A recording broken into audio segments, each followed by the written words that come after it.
And with this, we can all accept that iOS 16 was a massive disappointment. Before the public version of iOS 16 was actually released to the public, the beta version was released on June 6th, and I can tell you the hype was real. With all the potential that Apple claimed and Apple gave to iOS 16, which got a lot of people all cranked up and ready to use iOS 16, well, it actually failed.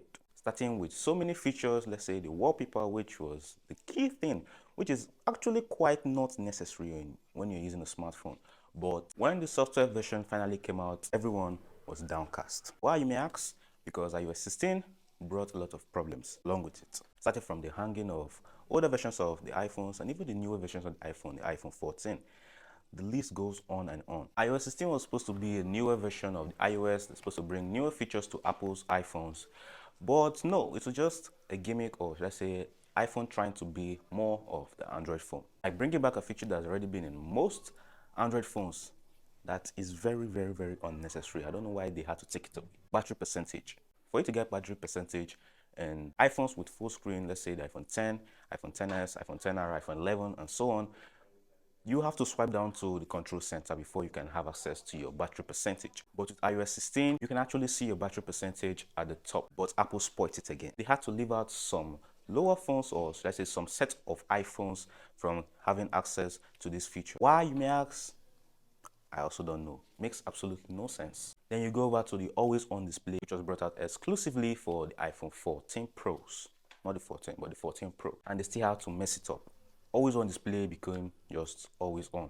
You're just getting a dimmer version of your lock screen, which actually makes no sense. If you're trying to copy Android, or you're trying to be more like Android, try to make it good, not making it Apple's way, because Apple's way is always the wrong way most of the time. And that's why most content creators like myself will always recommend you get an Android phone unless you are into content creation. The only part of iOS 16 where Apple didn't actually mess it up, all the wallpapers, where you can actually change your wallpapers very, very easily by just holding down on it. You can actually shuffle your wallpapers, and it brought very cool new custom or theme wallpapers for you. That's actually the only part of iOS 16 that I actually liked. Sorry.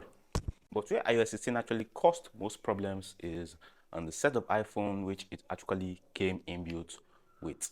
That's the iPhone 14 series. From camera shaking to the phones hanging, and even the phone actually stopped working at some point. And then they brought iOS 16.1 to fix that, but it actually didn't fix anything. Cameras are still shaking when using third-party applications, and some phones are not actually working. Let's ignore the fact that iOS 16 actually made some older versions of iPhone to stop working totally. And to fix this, they brought iOS 16.2. And as an extra to iOS 16.2, they actually brought the battery percentage feature to the rest of the iPhones that were actually left out in the iOS 16 upgrade. And now everyone has battery percentage. We all shouldn't be cranked up about this. This is not actually a ideal or necessary feature, but it quite is. But what I personally think that Apple should do when you want to bring out another software update is to not overhype it and announce almost everything out to the public, and then later on failing to deliver. And I hope they actually see this video and take correction. I'm Emmanuel, and this is Tech Boy.